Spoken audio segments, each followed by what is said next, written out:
Operation চলাকালে হঠাৎ ভূমিকম্প, রোগীকে বাঁচাতে চিকিৎসকদের প্রাণপণে লড়াইয়ের সেই ভিডিও এখন আলোচনায়। সম্প্রতি প্রকাশিত ওই ভিডিও ফুটেজে দেখা যায় জাপানের কুমামোটো শহরের কুমামোটো জেনারেল হাসপাতালে অস্ত্রোপচার চলাকালীন হঠাৎ শক্তিশালী ভূমিকম্প আঘাত হানে। কয়েক সেকেন্ডের মধ্যে পুরো অপারেশন কক্ষ কেঁপে ওঠে, দুলতে থাকে বিভিন্ন চিকিৎসা সরঞ্জাম। ভূমিকম্পের তীব্র কম্পনে একজন চিকিৎসক ভারসাম্য হারিয়ে মেঝেতে পড়ে যান। তবে পরিস্থিতির মধ্যেও অন্য দুই চিকিৎসক দ্রুত অপারেশন টেবিলটি শক্ত করে ধরে রাখেন, যাতে সেটি নড়ে গিয়ে রোগীর কোনো ক্ষতি না হয়। একই সময়ে একজন নার্স দ্রুত দরজা খুলে রোগীকে প্রয়োজনে নিরাপদে সরিয়ে নেওয়ার পথ নিশ্চিত করেন। ভূমিকম্পের কারণে অস্ত্রোপচার কিছু সময়ের জন্য সাময়িকভাবে বন্ধ রাখা হয়। পরিস্থিতি কিছুটা স্বাভাবিক হওয়ার পর চিকিৎসকরা আবার অস্ত্রোপচার শুরু করেন। হাসপাতাল কর্তৃপক্ষ জানিয়েছে, এমন কঠিন পরিস্থিতির মধ্যেও ওই দিন 4টি অস্ত্রোপচারই সফলভাবে সম্পন্ন করা হয়। জাপানের NHK এর প্রতিবেদনে বলা হয়েছে, গত 28 জুলাই দক্ষিণাঞ্চলীয় কিউশু দ্বীপে আঘাত হানে শক্তিশালী এই ভূমিকম্প।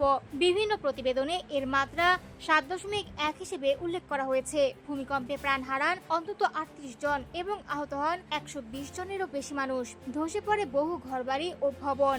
বিভিন্ন সড়কে সৃষ্টি হয় বড় বড় ফাটল, বিদ্যুৎ বিচ্ছিন্ন হয়ে পড়ে হাজারো বাড়ি। এছাড়া 79,000-এর বেশি মানুষ বিশুদ্ধ পানির সংকটে পড়েন। প্রায় 3,500 বাড়িতে কয়েকদিন বিদ্যুৎ ছিল না। তীব্র গরমে তাপমাত্রা পৌঁছায় 35 ডিগ্রি সেলসিয়াসে। পরিস্থিতির কারণে প্রায় 9,000 মানুষ আশ্রয় কেন্দ্রে আশ্রয় নিতে বাধ্য হন। ভূমিকম্পের কম্পন জাপানের পাশাপাশি দক্ষিণ কোরিয়াতেও অনুভূত হয়। আর ভয়াবহ সেই দুর্যোগের মধ্যেও চিকিৎসকদের দায়িত্ববোধ ও দ্রুত সিদ্ধান্ত নেওয়ার দৃশ্য এখন আলোচনায়।